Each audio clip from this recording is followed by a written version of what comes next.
കുടിവെള്ളക്ഷാമത്തിന് fund Pinarayi വിജയന്റെ വീട്ടിൽ നിന്ന് കൊണ്ടുവരാം. അവിടെ ഏറ്റവും കൂടുതൽ പ്രതിസന്ധി ഉണ്ടാകുന്ന പ്രശ്നമെന്ന നിലയിൽ ഒരു പ്രത്യേക ഫണ്ടുണ്ട്. സംസ്ഥാന ഗവൺമെന്റ് കാലാകാലങ്ങളിൽ പാസ്സാക്കുന്നതാണ്. അത് ദുരന്ത നിവാരണവുമായി ബന്ധപ്പെട്ടതാണ്. ഒരു ദുരന്തമെന്ന നിലയിലാണ് കുടിവെള്ളത്തെ കേരള സംസ്ഥാനം കാണുന്നത്. കുടിവെള്ള പ്രശ്നം രൂക്ഷമാകുമ്പോൾ ഈ ഫണ്ടിന്റെ ഒരു വിഹിതം സംസ്ഥാന തദ്ദേശ സ്വയംഭരണ സ്ഥാപനങ്ങളിലേക്ക് വിഹിതം ചെയ്ത് നൽകും. ഒരു ടാങ്ക് വെള്ളം വിതരണം ചെയ്യുന്നതിന് അതിന് ഫണ്ട് 5000 രൂപയായി ഘട്ടം ഘട്ടമായി ചെയ്യുന്നതാണ് ഇന്ന് വരെ ഉണ്ടായിരുന്നത്. 5000 രൂപ ചെലവഴിച്ചുകൊണ്ട് കുടിവെള്ളമില്ലാത്ത മേഖലകളിൽ നമ്മുടെ നാട്ടിൻ പുറത്തുനിന്ന് തന്നെ വണ്ടികൾ വിളിച്ച് അതിൽ ടാങ്ക് വെച്ച് കെട്ടി ആ പ്രദേശങ്ങളിലേക്ക് കുടിവെള്ളം എത്തിക്കുന്ന ഒരു സാധാരണ സംവിധാനം. ആ സംവിധാനം നിർത്തലാക്കി കൊടുക്കുന്ന പിണറായിയുടെ ഗവൺമെന്റ് എന്തോ മലമറിച്ച് ആകാശത്തിന് കീഴ്ത്തയിട്ട് മലയെത്തിക്കുമെന്നുള്ള വലിയ പ്രഖ്യാപനങ്ങൾ നടത്തിക്കൊണ്ട് സാധാരണക്കാരന് ഏറ്റവും അടുത്ത ഏറ്റവും ലളിതമായ നിലയിൽ ശുദ്ധജലം കുടിവെള്ളം ലഭിക്കുന്നതിനാവശ്യമായി ദുരന്ത നിവാരണ പദ്ധതി ഫണ്ടിൽ തന്നെ നിക്ഷേപിക്കപ്പെട്ടിരുന്ന പണത്തിൽ നിന്ന് ആ ഫണ്ട് നിർത്തലാക്കിക്കൊണ്ട് എന്തോ പൊടുന്നനെ വലിയ കാര്യം ചെയ്യുന്നത് പോലെ പ്രഖ്യാപനം ഉണ്ടായി. മനുഷ്യൻ കുപ്പിവെള്ളം മേടിക്കുകയാണ്. ആരുടെ ഇവര് ഇന്നലകളിൽ ആക്ഷേപിക്കപ്പെട്ടിരുന്ന കൊക്കോക്കോളയുടെയും പെപ്സിയുടെയും സ്ഥാപനങ്ങൾ നിർത്തപ്പെടുന്നു എന്ന് കൊട്ടുഘോഷിക്കപ്പെട്ടുകൊണ്ട് മനുഷ്യൻ ഒരു ഇറക്കി വെള്ളത്തിനു വേണ്ടി അക്വാഫായും അക്വാലിബയും ഒക്കെ പെപ്സിയുടെയും കൊക്കോക്കോളയുടെയും ഒക്കെ വെള്ളം മേടിച്ചു കുടിക്കേണ്ട ഗതികേടിലേക്ക് കേരള സംസ്ഥാനത്ത് എത്തിക്കപ്പെട്ടിരിക്കുന്നു. ഈ ഒരു ദുരന്തത്തിന്റെ പശ്ചാത്തലത്തിലാണ് പൊതുജനങ്ങളിൽ ഉത്തരവാദിത്തമുള്ള പൊതുജനങ്ങളുടെ ഭാഗത്തു നിന്ന് സംസാരിക്കുകയും പ്രതിഷേധിക്കുകയും പ്രതികരിക്കുകയും ചെയ്യുന്ന ഉത്തരവാദിത്തമുള്ള ഒരു രാഷ്ട്രീയ പ്രസ്ഥാനം എന്ന നിലയിൽ ഞങ്ങൾക്ക് ഇത് നോക്കി നിൽക്കാൻ കഴിയില്ല എന്നുള്ളത് കൊണ്ടാണ് ഞങ്ങളൊരു സമരത്തിന്റെ ബന്ധാവിലേക്ക് ഇറങ്ങിയത്. മറ്റേത് മേഖലയിലാണ് ഈ ഗവൺമെന്റിന് ഒരു പ്രത്യേകത പറയാനുള്ളത്? ജനത്തിന്റെ പക്ഷത്ത് നിൽക്കുവാൻ ഏതൊക്കെ നിലയിലാണ് എന്തൊക്കെയാണ് ഇവര് വൈദ്യുതിയെ കുറ്റം പറഞ്ഞിരുന്നത് അതിന്റെ അപ്പോസ്തലന്മാരായിട്ട് മാറുന്ന അവസ്ഥയാണ് ഇപ്പോൾ നമുക്ക് കാണാൻ കഴിയുന്നത്. അഴിമതിക്കെതിരെ ഫാസിസത്തിനെതിരെ ഒക്കെ വലിയ പ്രചണ്ഡമായ പ്രസംഗ ഘോരഘോരമുള്ള പ്രസംഗം നടത്തി വിജയിച്ചവരാണ് ഇവർ അധികാരത്തിൽ വന്നതിന് ശേഷം കേരളത്തിൽ നിങ്ങൾ ഇന്നുവരെ ഒരു കൂട്ടം ജനങ്ങളും അവരുടെ കാലികൂലി പ്രസ്ഥാനമായ കേരളത്തിലെ കോൺഗ്രസ് പാർട്ടി ഭരിക്കുമ്പോൾ കോൺഗ്രസിലെ ഏറ്റവും വലിയ വിരുദ്ധനായി അല്ലെങ്കിൽ കോൺഗ്രസിലെ ഏറ്റവും വലിയ വിമതനായ VM സുധീരൻ KPCCയുടെ പ്രസിഡന്റായിരിക്കുമ്പോ ഒരിക്കൽ പോലും കേരളത്തിലെ ആഭ്യന്തര വിഭാഗത്തിനെതിരായിട്ട് VM സുധീരൻ പോലും ഒരു പ്രഖ്യാപനം നടത്തിയിട്ടില്ല, ഒരു പ്രസ്താവന നടത്തിയിട്ടില്ല. പക്ഷേ ഏറ്റവും കൂടുതൽ ഉത്തരവാദിത്തമുള്ള കേഡർ പാർട്ടി എന്ന നിലയിൽ എണ്ണയിട്ടാൽ യന്ത്രം പോലെ പ്രവർത്തിക്കുന്ന ഒരു രാഷ്ട്രീയ പ്രസ്ഥാനം എന്ന നിലയിൽ നേതാക്കന്മാർക്കും പണികൾക്കുമുണ്ടാകുന്ന വീഴ്ചകൾ രഹസ്യമായി കൈകാര്യം ചെയ്യുന്ന ഒരു പാർട്ടി എന്ന നിലയിൽ CPIM പ്രസ്ഥാനത്തെ കേരളത്തിലെ പൊതുജനങ്ങൾ നോക്കിക്കാണുമ്പോ പാർട്ടിയിലെ പിണറായി സമാനമായ പോസ്റ്റുള്ള പാർട്ടിയുടെ സംസ്ഥാന സെക്രട്ടറിയും കോടിയേരി കാലഘട്ടം പരസ്യമായി തന്നെ പറഞ്ഞു കേരളത്തിന്റെ ആഭ്യന്തര വിഭാഗത്തിന്റെ 80% RSSന്റെ കൈകളിലാണ്, RSSകാരനാണ് കൈയേറപ്പെട്ടിരിക്കപ്പെടുന്നത്. ഈ അവസ്ഥയിലാണ് കാരണം കേരളത്തില് നിങ്ങൾക്കറിയാം മാനുഭോഗം വീണ് മരിച്ച നൗഷാദിന്റെ വിഷയത്തിൽ കേരളത്തില് വംശീയപരമായി വിവേചനപരമായി ചർച്ചകൾ ഉണ്ടാവുമ്പോ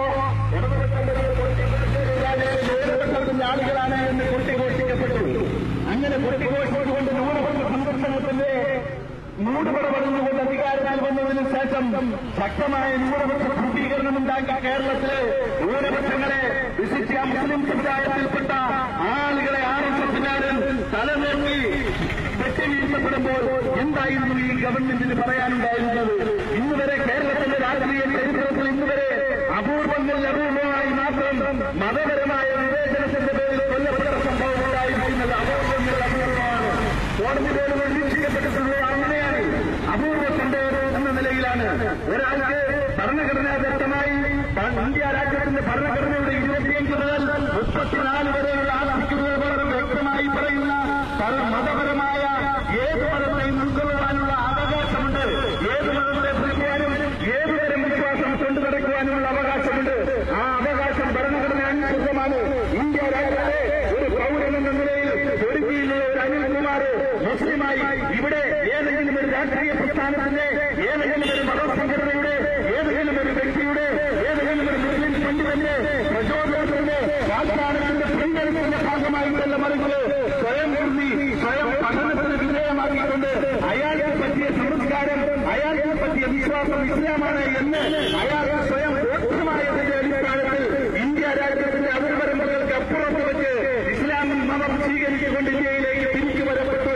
അയാൾ ഫൈസൽ എന്ന പേരിൽ പേരും മതം ഒക്കെ മാറി കേരളത്തിലേക്ക് വന്നു. എവിടേക്കാണ് വന്നത്? ഹിന്ദുവും ക്രിസ്ത്യനും യഹൂദനും ഒന്നുപോലെ പുലരുന്ന സ്വച്ഛസുന്ദരമായ ശീതളമയുടെ മണ്ണിലേക്ക്, ദൈവന്റെ സ്വന്തം നാട്ടിലേക്ക് ജാതിയുടെ പേരിൽ മതത്തിന്റെ പേരിൽ വിവേചനങ്ങളില്ലാത്ത ഒട്ടനവധി ആയിരക്കണക്കിന് പണ്ഡിത മഹത്തുകൾ അവരുടെ ജന്മം കൊണ്ട് പുണ്യം വന്ന ദൈവത്തിന്റെ സ്വന്തം നാടായ കൊച്ചു കേരളത്തിലേക്കാണ് വന്നത്. ഉത്തരേന്ത്യയിലെ നാടുവാലികളുടെ മരുപ്പത്തിലേക്കല്ല, ജന്മിഭൂസ്വാമികളുടെയും ഗോസ്വാമികളുടെയും തമ്പുരാക്കന്മാരുടെയും കോട്ടവട്ടങ്ങളിലേക്കല്ല, ഒട്ടനവധി അവകാശ സമര പോരാട്ടത്തിന്റെ ജാതീയമായ ഉത്തരവിധങ്ങൾ കരുത്തി വരുത്തുന്നതിന് മഹാത്മാ അയ്യൻകാളിയുടെ ശ്രീനാരായണ ഗുരുവിന്റെ അതിശക്തമായ സമരത്തിന്റെ പങ്ക് അതിശക്തമായ സാമൂഹിക സാമഗ്രിയുടെ മണ്ണിലേക്കാണ് മാറുന്ന പൈസ എന്നിട്ട് നിയമത്തിന്റെ അടുക്കളയിൽ നിന്ന് അരങ്ങത്തേക്ക് വിധി ഭട്ടതിരിപ്പാടിന്റെയൊക്കെ നാടകവും അധികാരത്തിലേറുന്ന കമ്മ്യൂണിസ്റ്റുകാരൻ ഭരിക്കുമ്പോൾ അയാളുടെ സ്വത്തും നഷ്ടപ്പെട്ടോ എന്താണെന്ന് കേരളീയക്കോ പിടിക്കാൻ വഞ്ചിക്കാം. അങ്ങനെ കൊല്ലാറ്റില്ല, നിയമമില്ല.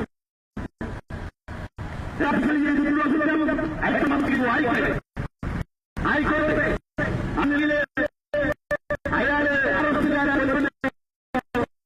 പണം കൊടുത്തില്ലെങ്കിൽ ന്യായമായി കേസ് കൈകാര്യം ശരിയാകും. മറ്റോ പിണറായി അങ്ങനെ ചെയ്തിട്ടുണ്ടോ? ശിവ കൊടുത്തു നാദാപുര പുറപ്പെട്ട പ്രവർത്തകൻ എന്തായിരുന്നു ഇയാൾക്ക് ഒരു പൊട്ടിക്ക് പോലും ഒരു പ്ലേസ് പോലില്ല. ഏഴോളം സ്ത്രീയോദ്യം സ്ത്രീ സമരമുള്ള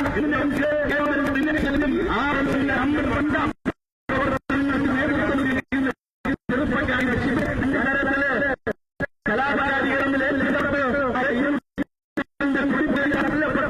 ഒരു സിപിഐഎമ്മിന്റെ പ്രവർത്തകനാണ് എന്ന ഒറ്റ കാരണത്തിൽ സംസ്ഥാനത്ത് ഞാനും നിങ്ങളും നികുതി കൊടുക്കുന്ന പൊതുഫണ്ടിൽ നിന്ന് നമ്മോടാരോട് ആലോചിക്കാതെ ഈ രാജ്യത്തെ മുഴുവൻ നിയമങ്ങളെയും കാറ്റിൽ പറത്തിക്കൊണ്ട് സിപിഎമ്മുകാരനായി പോയി എന്ന ഒറ്റ കാരണത്താൽ സംസ്ഥാന ഖജനാവിൽ നിന്നും പണം വലിച്ചെറിഞ്ഞുകൊണ്ട് പാർട്ടി കുടുംബത്തെ സംരക്ഷിക്കാൻ ഈ പിണറായിയെയും കാണിച്ച ലാഘവത്തിന്റെ 100% ഈ രാജ്യത്തിന്റെ മതേതരത്തെ, ഈ രാജ്യത്തിന്റെ ജനാധിപത്യത്തെ, ഈ രാജ്യത്തിന്റെ സാമൂഹികത്തെ സംരക്ഷിക്കുവാൻ കാണിച്ച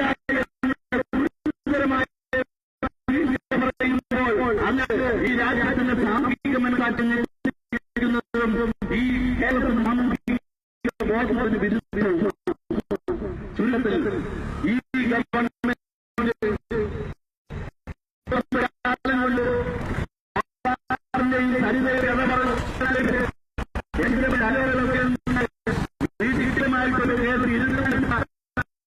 തരത്തിലുള്ള പറഞ്ഞ്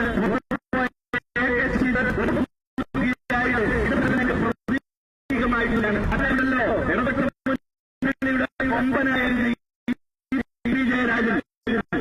ജയരാജൻ എന്തിനു വേണ്ടിയാ അഴിമതിക്കുന്ന ഉമ്മത്തിന്റെ മരിച്ചവനെഴുതി ഇവര് മാത്രമേ ഉള്ളൂ അഴിമതിയാളികൾ.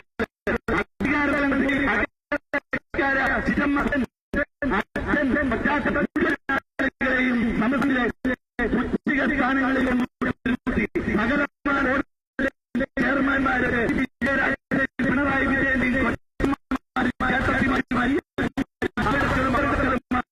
ഈ സിപിഎം ജനതയുടെ അവരുടെ അച്ഛൻ പ്രതിഷേധം നിറഞ്ഞു പോകുന്ന കുറഞ്ഞ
ഇവിടെ അതിന് പണ്ടുണ്ട് അങ്ങനെ